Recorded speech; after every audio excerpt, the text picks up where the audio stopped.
my father used to always bring up, government, church, sex, marriage, religion, all of these things, and want to challenge those notions, and not challenge them by throwing them in someone's face, but ask questions. Like ask those questions and make the audience say, you know what? I don't necessarily agree with it, but I never saw it that way before. Or now the bad guy, I understand is not the bad guy. I empathize with him because truthfully, in his or her position, I don't know what I would do. I think that is Star Trek at its best when we at the end question our own ideas, question our own perception of the way things are, because an episode presented something or a movie presented something and you're like, you know what? I'm going to think about that for a bit. Hey, family. Welcome to another SyFy Sisters live show on a Tuesday night. I'm Sister Tamia, and I'm joined here by Sister Yvette Blackman-Tom. Hello. And Fran T. As always, y'all, what's happening? What's happening? Gonna give a whoop whoop for Subrina. Hey, sis. And a whoop whoop for y'all. Welcome to the show. We're so happy to be here. Trying out yet another new setting. We'll see how this one works. Keep your fingers crossed, people. Keep your fingers crossed. How you guys been? We've been good. I've been good. Good. I've been good. Really good. Yeah. Thanks for asking. Well, you're welcome. I mean, I figured, like, why not be a little nice and a little polite? Hi. How you doing? Appreciate you. Before we get started, I got to give a big shout out to my man, G. White, who helped me set up. Gino White, there you go, boy. Helped me set up my brand new laptop last night. As you can see, Greg, we're in a different spot. We'll talk later. But yeah. But it's exciting. The many adventures of Tamia and the laptop. Y'all should have seen this business that was happening 5 minutes before we started. So anyway, I'm super excited to be here. I was super excited for this show tonight. We have somebody that Yvette is like super geeking out over. CG, this is what I'm talking about. I don't know what happened to Tamia. She disappeared. It's too dark. We can't see her. But our guest tonight, like, I'm really glad to see everybody show up, because if you are a fan of the Star Trek comics, then you are a fan of this woman. She is a goat. She's an Eisner, Harvey, and Hugo nominated editor and story consultant for companies like Marvel, Lucasfilm, and now for IDW. She is none other than the amazing, the super cool Heather Antos. Welcome to the show, Heather. Hi, thanks for having me. I'm so excited to be here. This is a long time in the making. Yeah, it is. Yes, it is. We're super excited for you to be here too. And I got to tell you, like, right now, that Yvette is like the super fan. She's the super comics fan. So okay. This show is literally for her. It's for us too, but it's really our gift to her. How many times did I walk past you at Trek Long Island and go, nope, I'm not gonna say anything. No, I can't remember who it was. Me. No. But there was someone else there who was like, it might have been Derek Attico, and who was like, the SyFy Sisters, like, they really want to talk to you. And so I like kept waiting for you to come to my table. And then the one time I went past your guys' table, like, no one was there. Oh, no. We're probably doing a panel or something. Yeah. I think that's, somebody said, hey, some lady named Heather came by. And I was like, yeah. Oh man. It's we're here now, so it wasn't the right time. Yeah, I agree. I always say that everything happens for a reason. So this was perfect. You got to see how Tamia works with her lighting situation and everything. Amazing. Welcome to life. Well, Heather, like we are, like I said, like you are a goat. You are a woman to be reckoned with and a serious role model for a lot of us. Like you're super young and you've achieved so much, you know, in a small span of time in a heavily male dominated place. But Thank you. yeah, like that's why we love you. Like, you know, we fucks with girls like you, you know?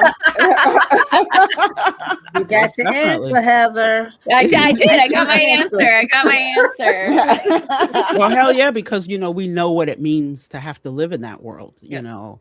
But I think we all know that being older and, you know, just knowing that, you know, you want to break through, and to be the first, to be the only is not easy, you know, but it has to be done. And, you know, sometimes you feel like you're being sacrificed to the wolves, but but you know that there's little girls out there looking up to you. So, you know, and little boys, you know. Oh my gosh, so, for sure. Oh yeah. So 100%. Yep. Doing the good work. You're doing the good work, Heather. Thank you. Definitely. Thank you. So I just we wanted to start off and just like ask you, for those people who might be, you know, coming to know you, or for anybody who's out there, like, you know, younger generation that will be looking up, like, how did you get started on this path? Yeah. I'm stubborn. Stubborn as all hell. No, I mean, for comics in particular, my mom loves to say I drew comics before I knew what comics were. Storytelling has always just been a huge part of my life. I've been drawing ever since I could pick up a crayon or pencil. You know, my library I won a lot of reading competitions as a kid. Glad that paid off. Yeah, right. I say I read professionally now. But yeah, I mean, storytelling and collaboration. My mom's a music teacher. My parents met doing musical theater. So like collaborative storytelling has just always been a huge part of my life. You know, I studied theater and filmmaking, and I was always a huge fan of comics, but I never really knew that was a job that people had. You know, I grew up in a really small town in the middle of Michigan. And so it's not like, oh, Batman writer is coming to school to career day. Like, you know, like that just wasn't a thing. So it wasn't until I was on the precipice of graduating college and staring down the barrel of adulthood and student loans that, you know, I was trying to figure out what it was I actually wanted to do. And a friend looked at me and said, well, you like comics. Why don't you just do that? As if it's the easiest thing in the world to do. Right. Just go down to the mart and pick a job off the comics tree. And but he was right. You know, like I really did like comics, and I had for fun been doing like comics critique and reviews and just like kind of pop culture coverage through college as a hobby. And so I started really looking into the different opportunities, different positions and careers that there were. Obviously, we are also familiar with the concept of a writer, an artist. Maybe we've heard of colorists or letterers. And while, you know, being a creative person, those were all paths that I felt I could do. None of them really, like writing. This is going to sound so pretentious, but like writing, like I'm a good writer. I know I'm a good writer, that felt boring to me being a writer.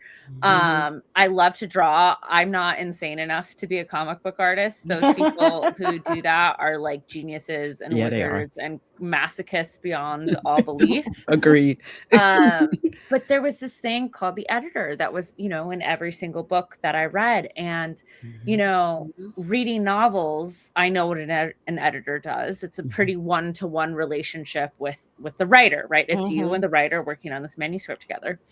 But with comics, there's all of these other people involved. Plus, it's one issue every single month. Plus, if you're in a Marvel or DC, you're just one book in this whole universe of books. And now there's movies and TV shows and like, you know, video games. Like, how does that work? How does being that role manage all of that? And so that was really fascinating to me. And so I did what any good millennial does. This was like this was like 2013, so when Twitter was a little less insane right than it is now. Yes. I started tweeting editors. I just started doing outreach of who will talk to me, who will have a conversation with me and tell me what it is that you do. And that's how I met Jordan White at Marvel, and we met at a Comic-Con, C2E2 2014. Okay. Talked for an hour. He told me, you know, kind of the ins and outs of what a so comic cool. editor does. Yeah. And I left that convention being, this is it. This is the job I want to do. I had already left college, so I wasn't going to be able to get an internship. So I decided to give myself my own internship, and I started self-publishing. And I started just like, hey, comic artists, do you need help finding a writer? Great, I will find a writer for you. Hey, writer, do you need artists? Do you need someone to read your stuff? Do you need someone to yell at you to turn things in?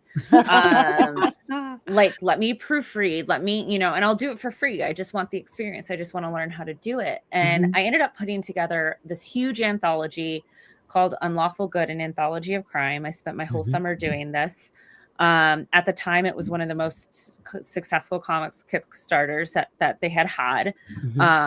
And this was now 6 months later from that initial conversation with Jordan. I was at New York Comic-Con, just bringing my little comic around, being like, look what I've done. And he said, he remembered me, you know, from our previous conversation. And he said, would you ever be interested in moving to New York? And 2 months later, I had an interview with Marvel. And 2 months after that, I moved to New York City, and I've been editing comics ever since. Oh my God. That is so awesome. Yeah.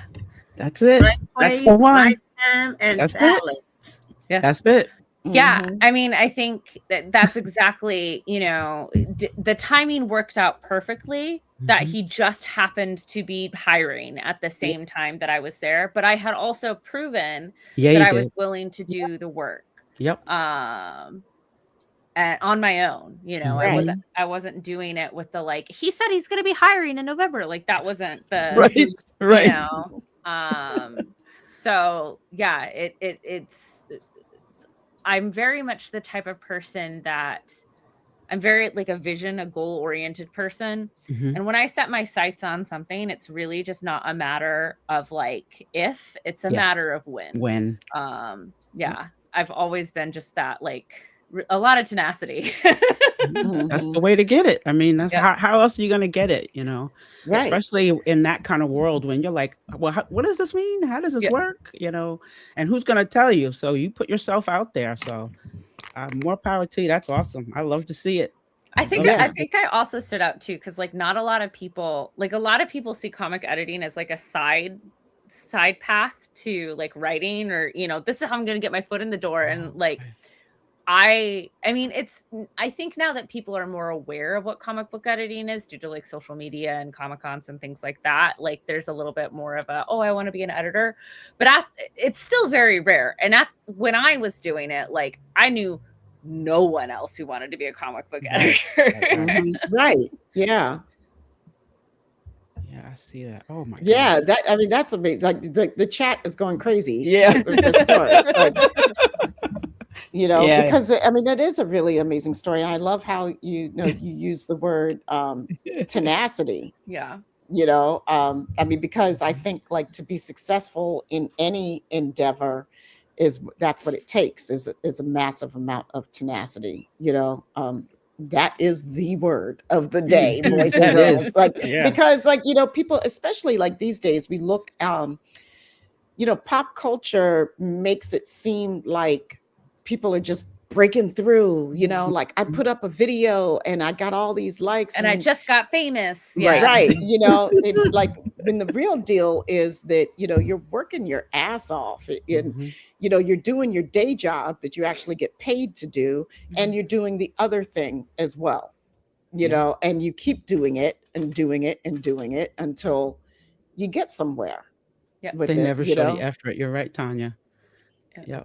Yeah. Never show the effort. Yeah. I love that story though. I love the fact that you said as the millennial that you are, and I, you know, I see that, you know, I know I have, I see that in, you know, I have one child that's a millennial and they're very much that way also, you know, it's like, no, they don't know, like she thought of something. She was like, oh, maybe I could do that.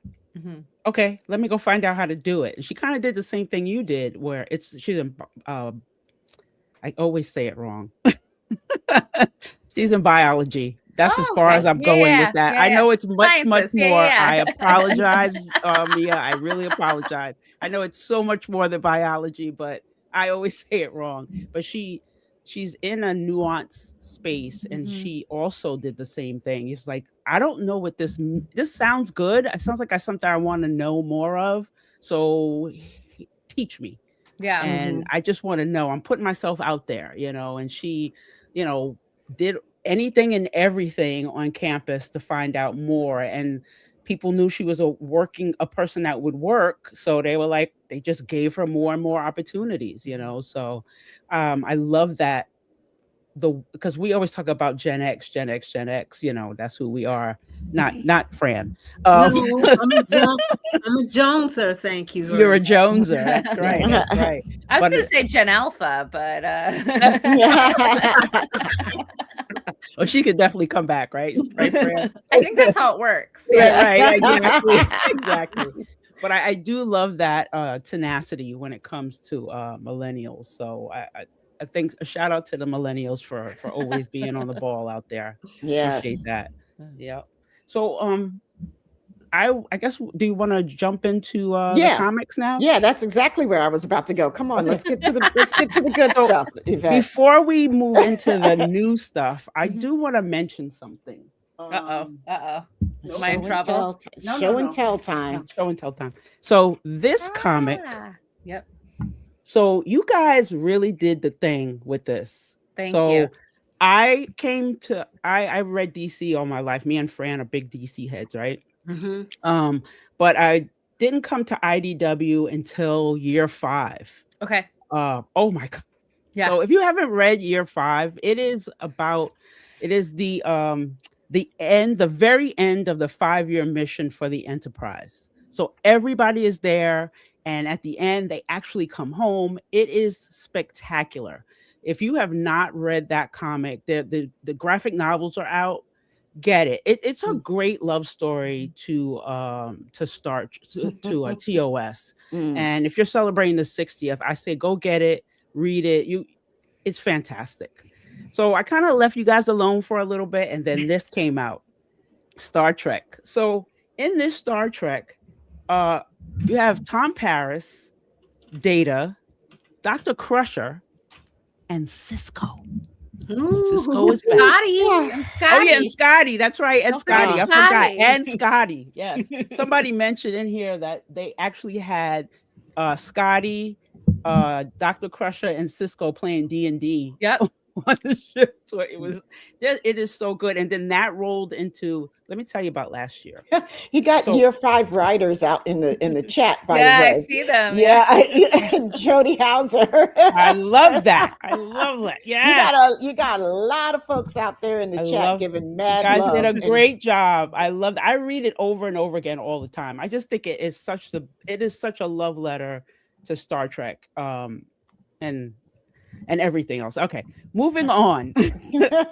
So I spent all of last year and maybe the year before trying to keep up with the Star Trek epic that happened last year. So Star Trek comes out, then you got the Day of Blood, is that right? And then the Defiant, and then Lore Wars. It was crazy. So only reason I brought this one down is because it's not part of the whole pack, because if I take it out, I mess up my whole thing, because they all ride together. No, so you can't do that. So thank you for that. It made my life so wonderful. I had so much fun keeping up, because I shout out to Oya Comics who provide me with all my comics. Just trying to keep it in order. It was crazy. I'm like, oh no, that goes here and this goes here. So very good, very good. I'm very pleased with what you guys are putting out. You're making it fun again to read Star Trek comics. It's not just the same old thing over and over again. Because I used to read those Next Gen and I mean that was I mean, no disrespect to what came before, but like it, I feel like, and I don't need to say this to you guys, you're Star Trek fans, but I feel like Star Trek, even within nerd communities, kind of gets its nose turned up on for being too nerdy. Like it's the nerdiest of the nerdy things. Yes. And yes. which is so funny to me because like anyone who feels that way, in my opinion, has never watched Star Trek then, because it's so weird and and wholesome and heartful and but like none of pop culture as we know it would exist today without Star Trek. It just wouldn't. Exactly. We wouldn't have the MCU. We wouldn't have Comic-Con. We wouldn't have Star Wars. We wouldn't have any of these things without Star Trek. And so, and like you said, like some of the previous comics before the year 5 and before our ongoing, you know, the Godshock saga and Defiant and all of that were just like very, very TNG focused, heavy. You know, they all kind of look the same.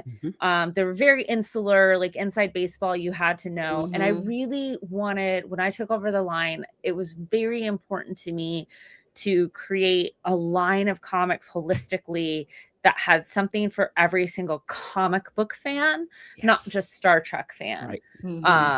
You know, so we played with genre, we played with art, we brought in different writers. We're gonna, you know, like my pitch to Colin and Jackson for the Star Trek ongoing was, what is the Avengers of Star Trek? What does that look like? You know, I don't want to follow just a crew that we're so used to seeing and to make it feel like a lost episode. I want to create a story that can only be done in the comics. And that is how I approach every single book that we do. And it's been so fun, and it's been so rewarding having them be received as they are, because I grew up a casual Star Trek fan. I wasn't like, you know, I just missed it. I was just young enough to like to miss TNG. I was aware of it. You know, and same with like Deep Space Nine and Voyager. I was too young when those, you know, like it just didn't work timing. So, you know, I felt like I had a lot to prove coming in to this fandom, and it's been so humbling and rewarding, just like, you know, being welcomed in and also knowing I did a good job. You did. Oh goodness. So yeah, good. No, it's been a lot of fun, and I'm so pumped to talk about what we have coming out now and some of the stuff that's coming up, because the fun's not stopping. I mean, I gotta say, like, I mean, I think from what I have seen in the fandom, you guys are doing such a good job. And like, it's just been nothing but praise, you know. Look, I see there you go. Marge said you treated it with such respect. That's it. That's what we feel. That's what counts. Yeah. I mean, I have to be honest, when I first heard that Star Trek was going to come out, and those people, I was like, wait, what are we doing here? What's happening? You know, I was like, oh, okay. But then I read it and I was like, you respected Cisco so well. So that was the catalyst. So anybody out there who, you know, loves Star Trek, if you, especially a DS9 fan, we have been subjected to such nonsense when it comes to Cisco and the comics, right? It has been horrible. Okay. The story has always been terrible. It makes no sense. It's like, did you watch the show? You know, but this was extremely respectful of the storyline, of the emissary. You guys knew what you were talking about, you know, and because that was the key. So you're bringing Cisco back. All right. So let's find out how this works. And you did it respectfully.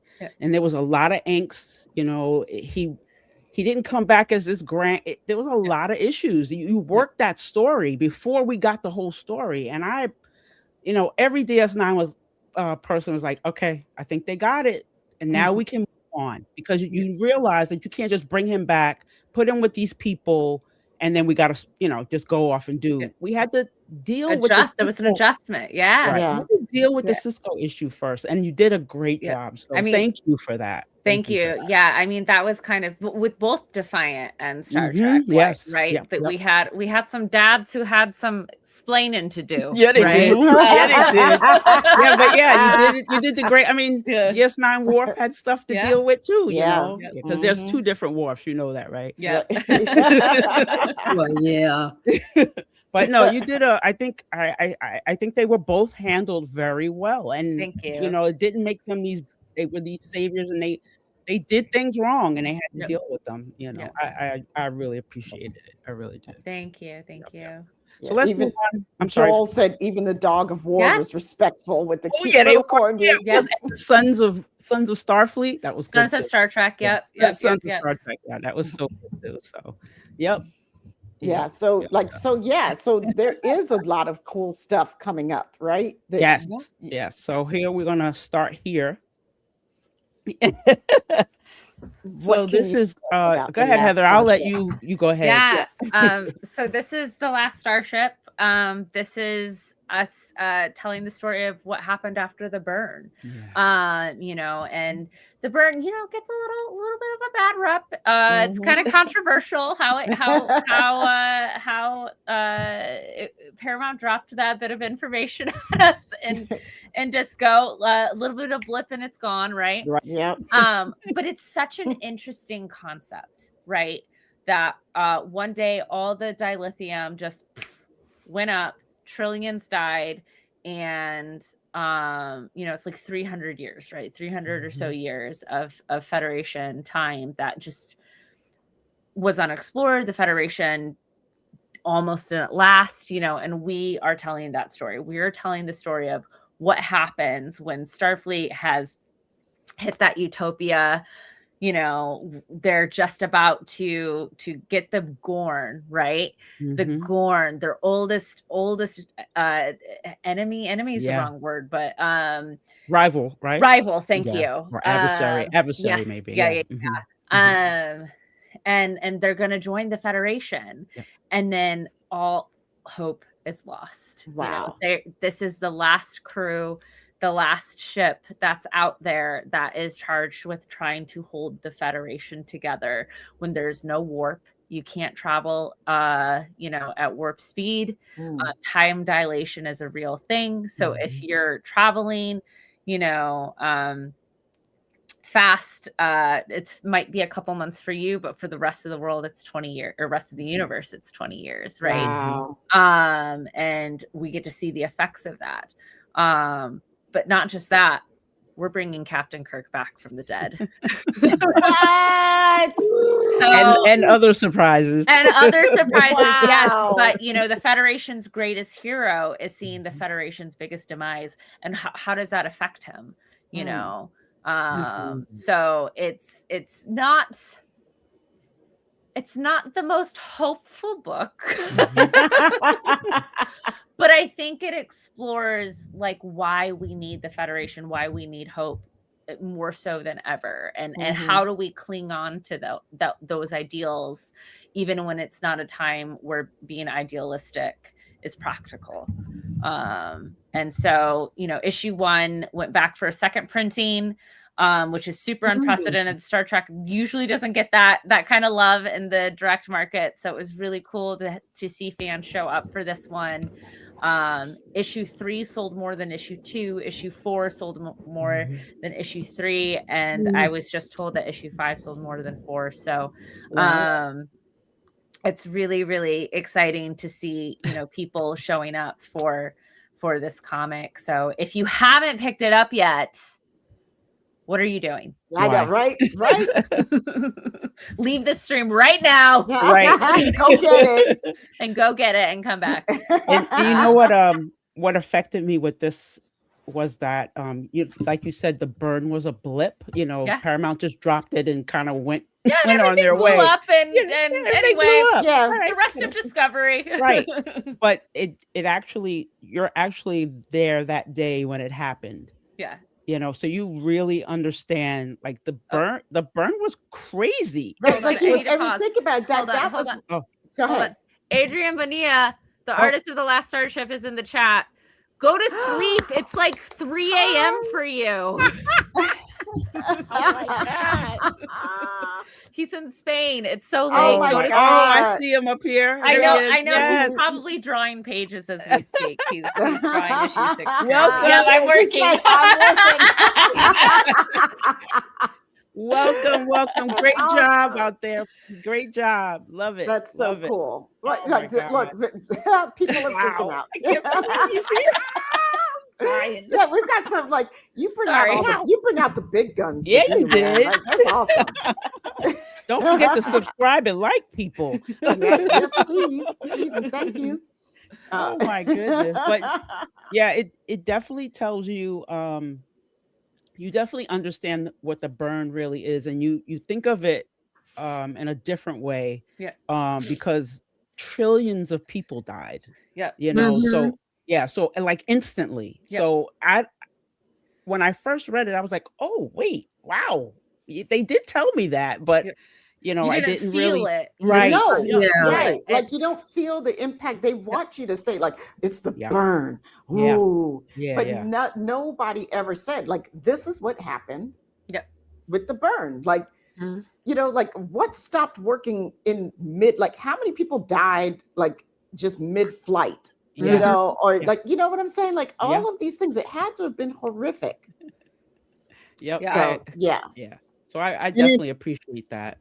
Practically, you know, destroy Starfleet. Practically. Yeah. And I think they were saying like, you know, I guess starships fell from the sky and, you know, blew up. Yeah. Right. Just blew up, you know. Right. So, yeah. So it was like it was horrific. So it's like a billion 9/11s happened. I mean, that's really what it is. All over. Yeah. If you think about because like say it's, you know, a Constitution class ship or like something of that, like how many people are on those ships to make them work? You know, it's such a devastating loss, and that was a big part. We have that big action set piece right in number 1 where you know we're having the heroic moment and then everything explodes, everything is terrible, and then the quiet afterwards was the most important part for me. And that's probably what I worked with Jackson and Colin, the writers of that, the most was I want it to feel quiet and heavy.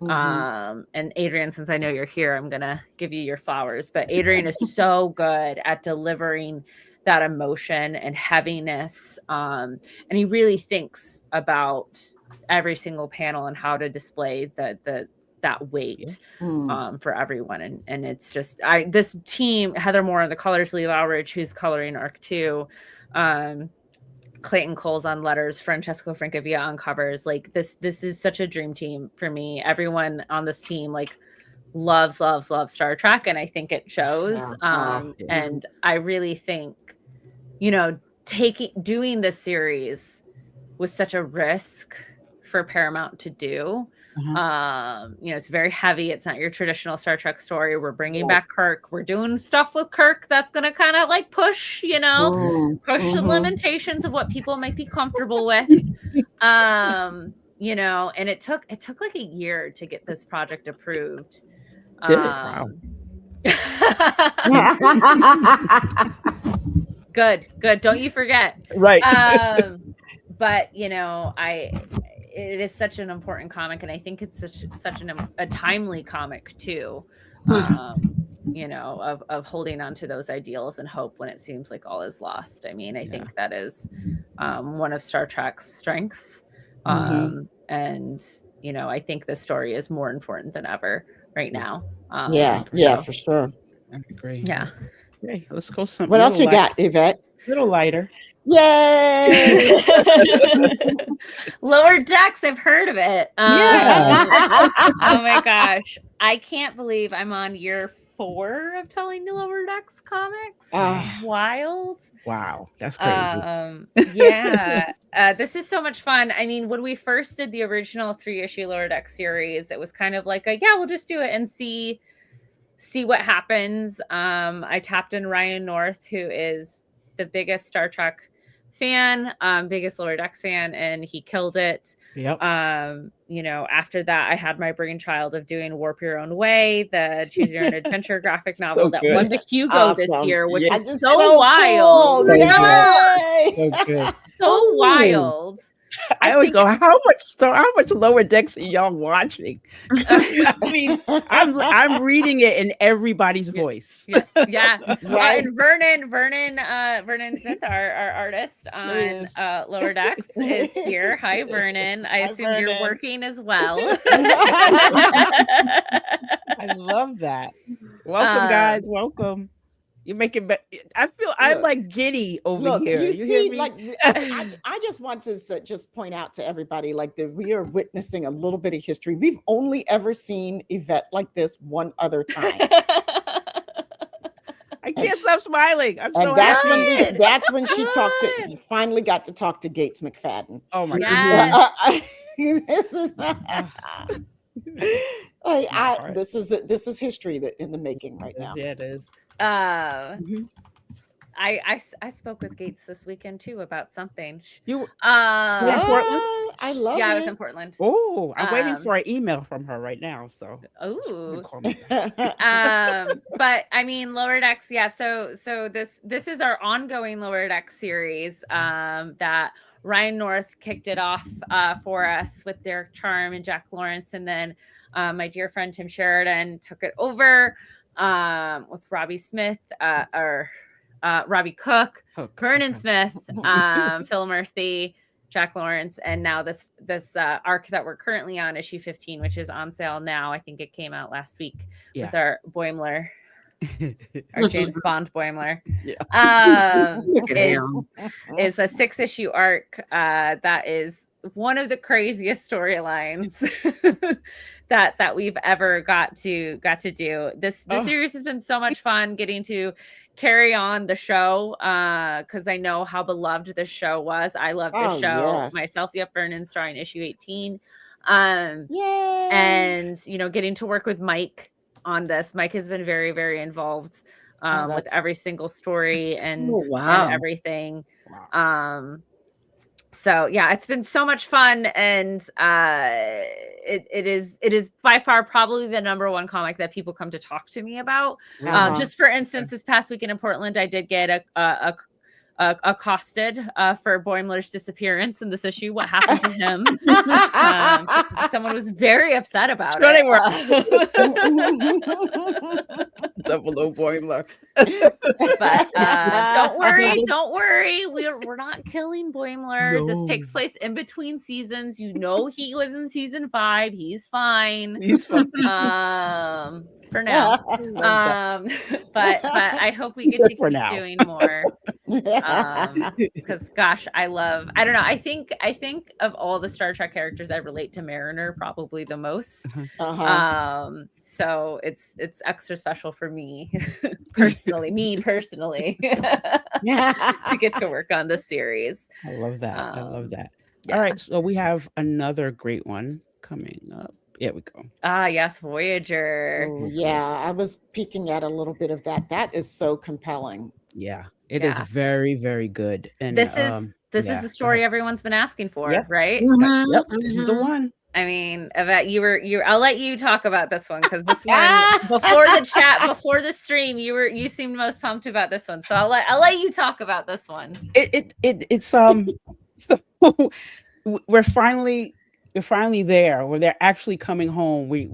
They're there, and I'm on the edge of my seat right now with I think I'm on 4, and I might be at 5, but I'm not supposed to be telling anybody about 5. So 4, right? So I'm 4. I'm at the edge of my seat because, and I love that you guys talk in their voice, write in their voices, because when we read it, I hear Janeway, I hear Seven, I hear the Doctor, it's so good. And I'm not the biggest Voyager fan, but this Homecoming, because the other ones I read them, but this one, like you said, this is the story I've been waiting for. And I love that there's so many. I don't know what's going to happen. you know, because you think you do because you've been watching Star Trek so long, but nope, have no clue what's going on. So please pick this one up. You'll love it. Yeah, this one was fun. So it's the 30th, or it was last year, was the 30th anniversary of Voyager. Don't worry, Jody, I yelled at you to get your work done. I sent you a text. Oh no, my assistant is in the chat too. Oh no. Oh my God, that's so funny. That's awesome. Everyone is here. Hi Michelle, hi Jody, hi Adrian, Vernon. Oh my God, the whole family's here. Byron, everyone is here. Yeah, they are. So no, but awesome. Voyager, you know, it's that season finale, that series finale was such like a, not a letdown, but kind of a letdown for a lot of people. Yeah. And you never got that proper reunion, that proper farewell and wrap up that everyone wanted. And so it's our goal to give that to them. And for everyone who has been in my DMs and been in my mentions since issue 1, saying why wasn't issue 1 20 pages of hugs? Right. That would make for a really boring 5-issue miniseries. Yeah, it would have. It really would have. We appreciate you. But don't worry, you are gonna get the moments that you have been asking for. So if you only read one issue, read issue 5. Oh, no, man. don't read just issue. Read the whole thing. Come on. Read the whole thing. Like, come on.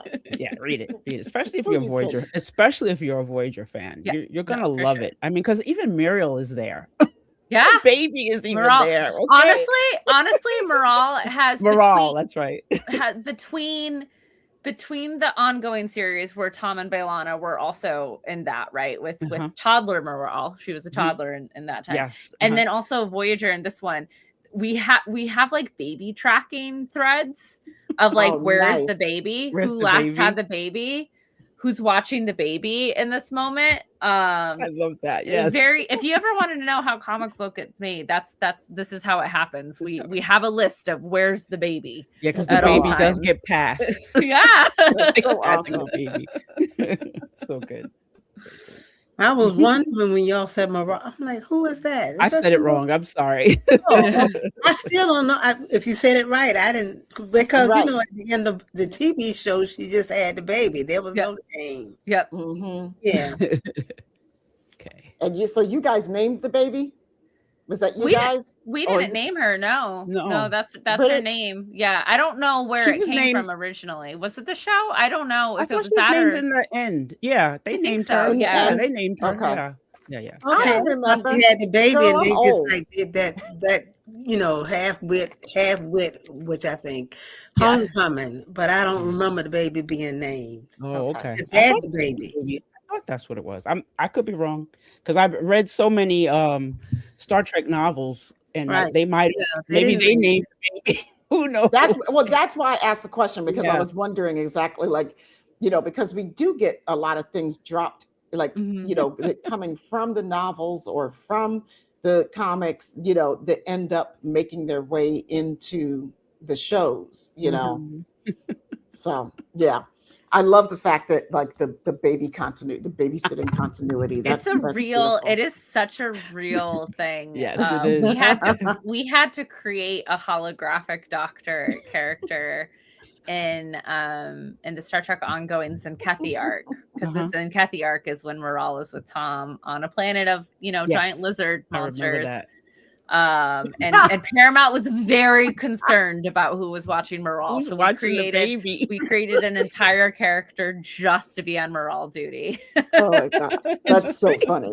You're right, Marge. I like it. Jody said, "In space, no one can hear the babies." Not the salamander babies. Oh man. All right. Well, and our next comic is the third Strange New Worlds miniseries, The Seeds of Salvation. This one is probably my favorite of all the Strange New Worlds comics we've done. It's deep sea Lovecraftian space horror, which feels very Strange New Worlds, you know. Yeah, so it's written by Robbie Thompson, who's actually one of the writers on Strange New Worlds, season 3, 4, and 5. So it's great having someone who, was working on season 5, right, while writing this book, because then I didn't have to worry about continuity with him. Right. He already it was an easy night. He got that. Right. But perfect. I've often said that, like, there's nothing scarier on Earth than the ocean. So what's an ocean planet full of aliens gonna be like? Wow. And so they get a distress signal from this planet that Christine's old mentor is supposed to be working on. So they go to see what the deal is, and what they find is a creature who it's like a vine creature that can possess them. But there's a little more under the water than we first see. So I don't want to spoil it, but there's a lot of twists and turns in this, and as you can see from that issue 4 cover, it gets quite creepy. It gets quite creepy. But that's one of the fun things I love about, like, comics, right? Is seeing these creatures and this deep sea monsters and the vines and all of this stuff is the budget that they just don't get in the shows. Right. Yeah. Getting to do some of the stuff, and like the Zenkethi in the Star Trek arc, right? They mentioned the Zenkethi, yes, but they never would have been able to show them on screen. Right.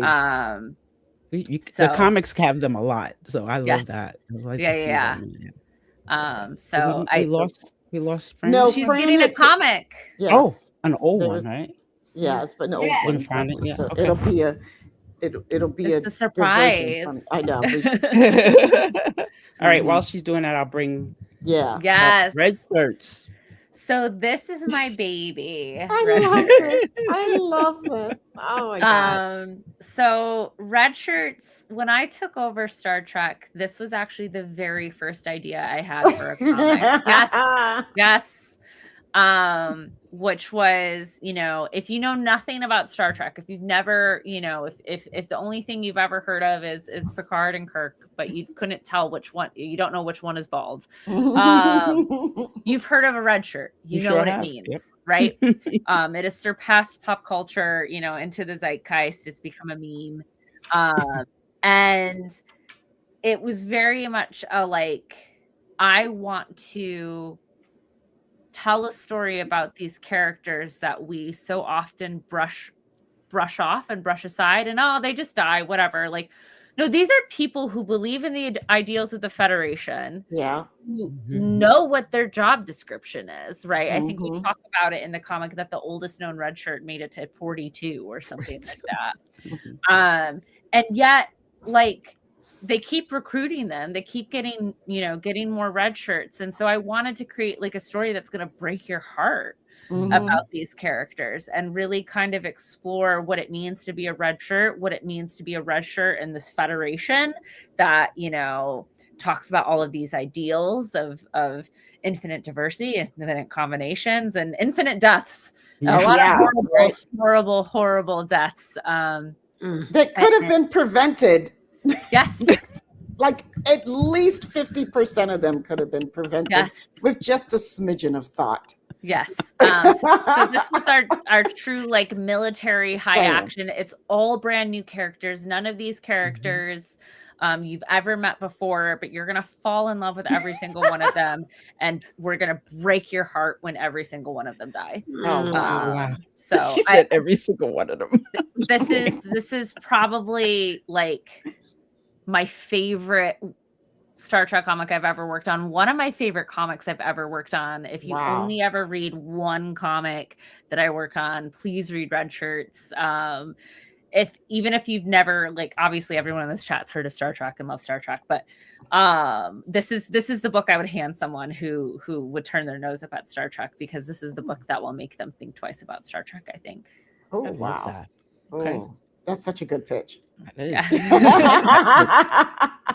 Good little pitch there. Love that. Fran, you want to show us your book that you went to find real quick? I'm sorry, I can't. Somebody gave it to me, y'all. I'm telling you, at least 15 years ago. And what it was, I don't know if it was, I don't know which comic book, but it was the first comic book the very first comic book for DS9. Oh, wow. Nice. Somebody gave it to me, and he gave it to him. I'm like, oh, thanks. I didn't know the significance of it. I still have it. I just can't find it. Yeah. I have it. I would never throw it away. That means it's someplace safe, is what you did. Yes, it is. I put some, when you put something somewhere safe, but then you don't know where the heck you put it. Yeah. That's where I thought I knew where it was, but it wasn't there. So. But a friend about 15 years ago when the first one came out for DS9. Yeah. Nice. So we're going to move on to Star Trek at 60. Yay! So much cool stuff you guys got planned. At least that we only know a little bit of tip of the iceberg. Yeah. So a big announcement today, right? Yeah, today we announced the Starfleet Academy comic. Super exciting. So yeah, if you watch the first two episodes of the new Starfleet Academy show and are pumped for more, don't worry. We're also doing a tie-in comic series. Okay, before we go any further, can you please explain what a tie-in comic series is? Yes. Thank you. Yeah. Good point. Yeah. So this is a comic that is continuing the story of the television show. So in our case, our story is going to take place either, oh gosh, I forget off the top of my head. It's either between episodes 5 and 6 or 6 and 7. So it kind of bridges the gap. I think it's between 5 and 6. So it bridges the gap in between those two. You don't need to have watched the TV show to be able to pick it up and enjoy the story. But of course, if you're already familiar with these characters in this world, it's helpful for this. I don't think this spoils anything based on the name of the show. These are cadets in the academy. Right. You have to be part of the Federation. If that spoils something, sorry, I don't know. But in this book, we're doing a twist on First Contact gone wrong. So they're studying how to do a first contact, and it's not supposed to be a first contact until it becomes a first contact. There they go. So, yeah. And if anyone ever knows what young adult teenagers, how they all do, well in group projects in normal circumstances, I'm sure this will go fine. Fine. Perfect. Yeah. Just like it did every time I had to do one when I was a young adult. Yeah, I think it'll go swimmingly. About that well. That's it. This was a great announcement because so tie-ins are not canon, right? No, they are. They are canon. They are canon until they're not. Well, everything is canon until it isn't, okay. right? Yes. Okay. But no, I read all of the scripts for Academy a year ago. We got all the screeners. Like, we're working with the producers and the writers, same as we did with Strange New World, same as we did with Discovery, with Picard, with all the other ones. So as far it's tying in with the show until they write season 3 and decide to undo everything that we did. Yes, which is their prerogative. I just wanted to get that out there because we have many Adrian, conversations. it's a Spanish artist too. Is a Spanish artist and colorist. Oh, cool. Awesome. Yeah, we have had many conversations about like the tie-ins and are they canon or are they not? Because you read stuff and people are like, no, it's canon. And then the very next season, psych. Yeah, I mean, look, I wish other mediums showed as much respect to comics as comics show to other mediums. Yes. Right. Yes. But, be the bigger person, right? Be the bigger. I mean, that's kind of that's what they say. Yes. They do say that. They say that. Not canon is a state of mind. Here's the thing. Here's the thing. I've worked on many a franchise, many a licensed IP.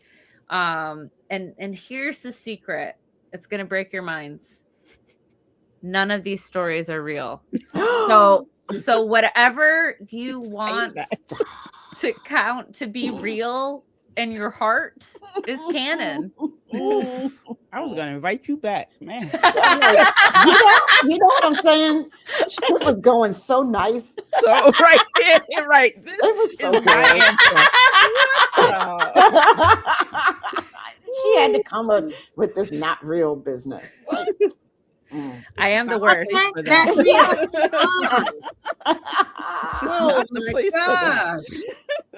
Like, we thought she was cool, and then she tried to bring some potato salad to the cookout. We're like, wait, hold up. I would never. I hate potato salad.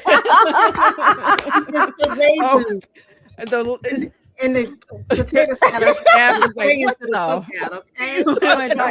I blew up the chat, guys. I'm sorry. That's what they come here for, kid. Oh my goodness. Oh my God, Mystique is Spock's ancestor. I buy that theory. I buy that theory. I like that one. Yep. Exactly, Jody. The damn raisins. Fucked up raisins. I've been there, like in the face, like poking a finger in your eye. Wow. We have one more exciting announcement. Yes. So Star Trek Deviations, Threads of Destiny. I am so excited about this comic by Stephanie Williams, Greg Maldonado, Anthony Fowler Jr., and Charlie Kirchhoff. We are doing this is our take on a what if, right? This is our spin on taking one of the most famous Star Trek episodes that everyone knows and doing a twist on it. What if one thing changed? So this is our take on City on the Edge of Forever. You may have heard of that episode if you've watched Star Trek. Yeah. Maybe just maybe. And if you haven't, pause here, go watch it. Come back. Exactly. But speaking of, comics that are more timely now than ever, we're sending Uhura back to the civil rights movement in the 60s.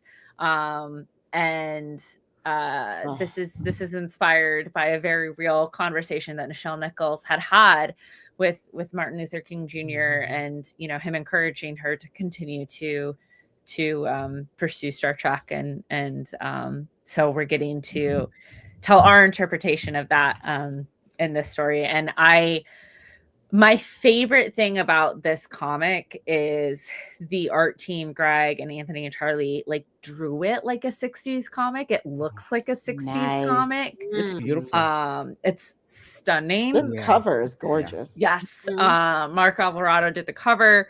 And I'm so pumped for this comic. This comic was actually done a while ago, and meant as like an inventory comic, maybe it'll get published one day, who knows. And when it came time around for the 60th anniversary, I was like, let me do it. And they said yes. So I'm really, really excited to get this one out there. And if you guys want more of these deviations, more of these what if style stories, please pick up this one. Yes. How well this one does will help determine whether or not we get to continue to do more of these what if one shot style. Is it stories. Out now? No, it is. You can pre-order it. It comes out a month from this Thursday, so it comes out next month. So awesome. Check it out. It's one of my favorite issues that's coming out this year. And I think it looks amazing. I cannot wait to read that. I love the concept of what if. Yeah. So does everybody in the chat too. Yeah. Email me and Greg after this. We'll send you a PDF. Appreciate you. And I agree with everybody in the chat that said that Deviations is a phenomenal title. That's perfect. Thank you. Yeah. We brainstormed a lot trying to figure out what would work. So so good. So proud of you over there doing some really good work, and really kind of, like I said before, like just being great stewards of Star Trek. I mean, I think us people who love comics, and I love comics. I love to read, but I love comics. I love the art. I love the fact that I can see the Zenkefi. You know, I just love you can that. track the baby. And there's so much Trek that, you know, we want to see but can't see because of budgets. But the comics give it to us, and I appreciate you taking it, you know, to this level. I don't know if you noticed, you know, I'm very happy about this. Couldn't tell. Couldn't tell. Joy has brought me joy tonight. So. Anytime I can do anything for comics, I want to do it. It's just been a love of my life. Comics, books, you know, I used to hide in the library, you know, trying to read comics and books, and now that I'm older and I could still read comics, you know, and I love that about, you know, the joy. It does bring me love. It brings me joy. I'm sorry, but I was always disappointed with Star Trek comics for so long, but I read them because they were Star Trek comics, but I was always disappointed until year 5 came out, and I was like, oh, this is awesome. This is like reading a novel, you know, and like I said, I am reading it in their voices. Especially the damn Lower Decks. I swear to God, you guys have watched as much Lower Decks as I have. Right. I'm reading it. It's just perfect. So thank you for that. And thank you to your whole team that came into the chat. We definitely appreciate you guys. Yeah. Thanks, guys. Get back to work. I mean, I think like IDW has been doing does amazing comics, period. But you know, like it's a lot of respect to you guys for what you're doing for Trek and Trek storytelling. Like, you know, we're big on it. We love our storytellers. I They're doing a great job with Godzilla too. So just a shout out. Thank you. I'll pass it on to that team. They are. No, they're doing great stuff over there. No, it's. I mean, you know, we all love what we do, and I think it shows. You know, and we love this stuff as much as you guys do. You know, so it's nice to be amongst the family, you know. You know, one of us. Thank you, Vern. I'm like, oh my God, not Vernon. Thank you. Thank you. You just made. Come on now, like look at what y'all doing to Yvette. Wow. You know, y'all are turning her into a little puddle. Just a little squishy puddle. That's it. I love it. I love it. Look at my life. You know, I get to read comics, you know, and get on TV, whatever this is called nowadays. I know, TV, streaming, whatever it is, and talk about the fandom that I love. So, you know, it's a good life, and I'm happy that more people are getting a chance to see this. A lot of people in the chat, you know, had no idea that there were new Star Trek comics. So hopefully, you know, they'll go out and see and read. Let's read, because we need to read. Reading really is fundamental, kids. Yeah, it is. Yeah, it is. All right. All day long while I have no light on here, and I keep getting darker and darker. All right, you ready? We can see you, though. I want you. Oh, thanks, Heather. Thank you so much. Thank you guys so much. The time to come out here and share all this goodness with us. I mean, like, we're just so excited to meet you. You know, it's beautiful. Thank you. Well, next Comic-Con we're at together. Don't be a stranger. Yeah, I will. No worries this time. Yeah, there's no shyness happening. No shyness happening. Well, and you guys out there in the chat, like, thanks so much for joining us tonight. I mean, it's been really cool reading all the fun comments in the chat, and thank you to all of Heather's team for showing up. Like, that's awesome, because that was so cool, you guys. That was so fun. It's what a nice surprise for all of us, right? You know, and you know, that just made it really special. Like, oh yay, we get more brilliant people to join us. So, like, we love you guys. I just want to let everybody know that you know, if you really want to support the live show, which would be lovely, if you did want to support the live show, please become a signal booster, and you can find that signal booster cheer on Patreon. On our Patreon, if you go to Patreon /SyFy Sistas. Yes, if you go to patreon.com/SyFy Sistas /join, you should get it, and I'll put the link is in the description of this show. Yeah, and that tier, the signal boosters on Patreon is just a simpler way for us to, an easier way to make it easy for somebody to sponsor the live show. Okay, so we hope that you or your brand or your organization might be interested in getting a little bit more coverage.